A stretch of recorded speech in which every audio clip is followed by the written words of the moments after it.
আন্তর্জাতিক সংবাদে আপনাদের স্বাগত। শুরুতে সংবাদ শিরোনাম। ট্রাম্প কিউবাকে যুক্তরাষ্ট্রের সঙ্গে চুক্তি করার আহ্বান জানিয়েছেন এবং তেল ও অর্থ সরবরাহ বন্ধ করে দেওয়ার হুঁশিয়ারি দিয়েছেন। ওদিকে ট্রাম্প এমন একটি পরামর্শ পুনর্পোস্ট করেছেন যে মার্কো রুবিও কিউবার পরবর্তী নেতা হবেন। প্রেসিডেন্ট পেজেশকিয়ান নাগরিকদের প্রতি আহ্বান জানিয়েছেন যাতে তারা দাঙ্গাবাজ ও সন্ত্রাসীদের ইরানকে অস্থিতিশীল করতে না দেয়।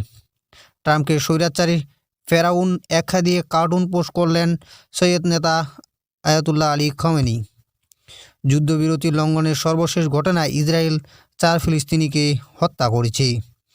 পুতিন প্রথম উপপ্রধানমন্ত্রীর সাথে প্রক্রিয়া শিল্প এবং মহাকাশ উন্নয়ন নিয়ে আলোচনা করেছেন। এতক্ষণ শুনছিলেন সংবাদ শিরোনাম, এবার বিস্তারিত।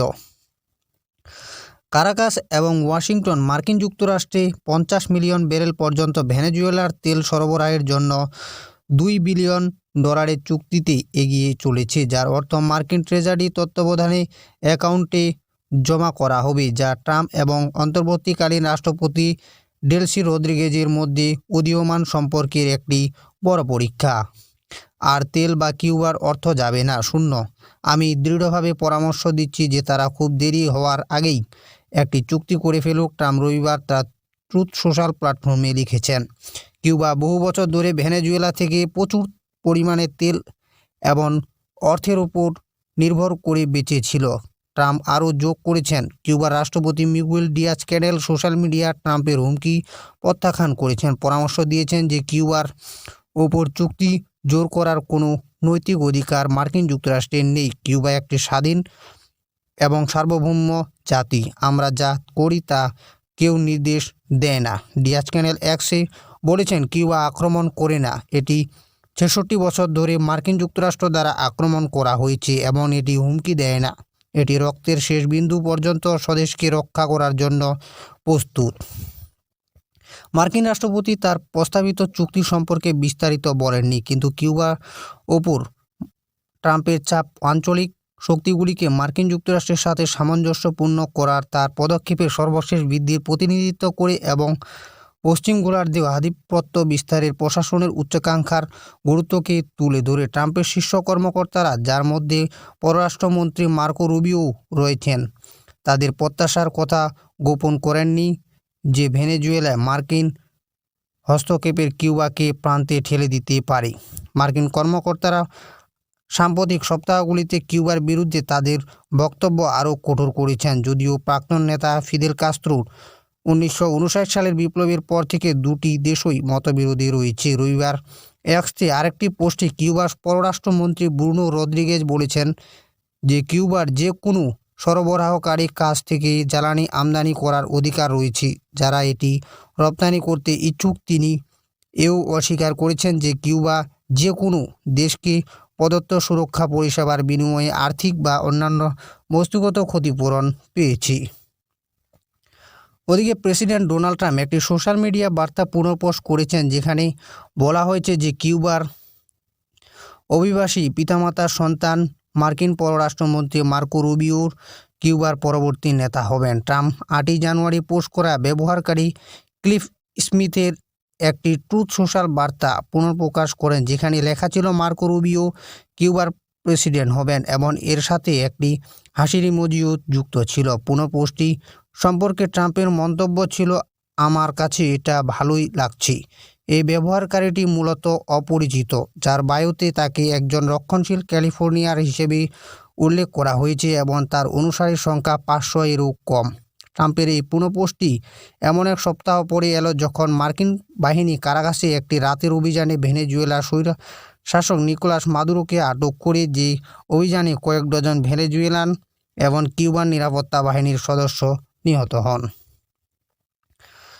এদিকে রাষ্ট্রীয় টেলিভিশন ভাষণ দেওয়ার সময় ইরানের প্রেসিডেন্ট মাসুদ পেজেশকিয়ান জোর দিয়ে বলেছেন যে যদিও সন্ত্রাসী গোষ্ঠীর কিছু সদস্য বিদেশ থেকে ইরানে প্রবেশ করেছেন, তবে অর্থনৈতিক দুর্দশার প্রতিবাদকারী সাধারণ ইরানিরা অগ্নিসংযোগ বা সহিংসতার মতো অপরাধের জন্য দায়ী নয়। তিনি জনসাধারণকে প্রকাশ্য স্থানে তাদের উদ্বেগ প্রকাশ করার আহ্বান জানান এবং বৈধ দাবিগুলোকে দাঙ্গা হাঙ্গামার মাধ্যমে বিকৃত হতে না দেওয়ার বিষয়ে সতর্ক করেন। পেজেশকিয়ান অর্থনৈতিক সংস্কারের প্রতি সরকারের অঙ্গীকার এবং পরিস্থিতি মোকাবেলায় ব্যবসায়ী ও নাগরিকদের সাথে সরাসরি আলোচনার জন্য সরকারের প্রস্তুতির কথা পুনর্ব্যক্ত করেন। তিনি ইরানকে অস্থিতিশীল করার জন্য যুক্তরাষ্ট্র ও ইসরায়েলকে অস্থিরতা উস্কে দেওয়ার অভিযোগ করেন এবং দাবি করেন যে দেশি ও বিদেশি প্রশিক্ষিত নাশকতাকারীরা অর্থনৈতিক পরিস্থিতির সুযোগ নেওয়ার চেষ্টা করেছে।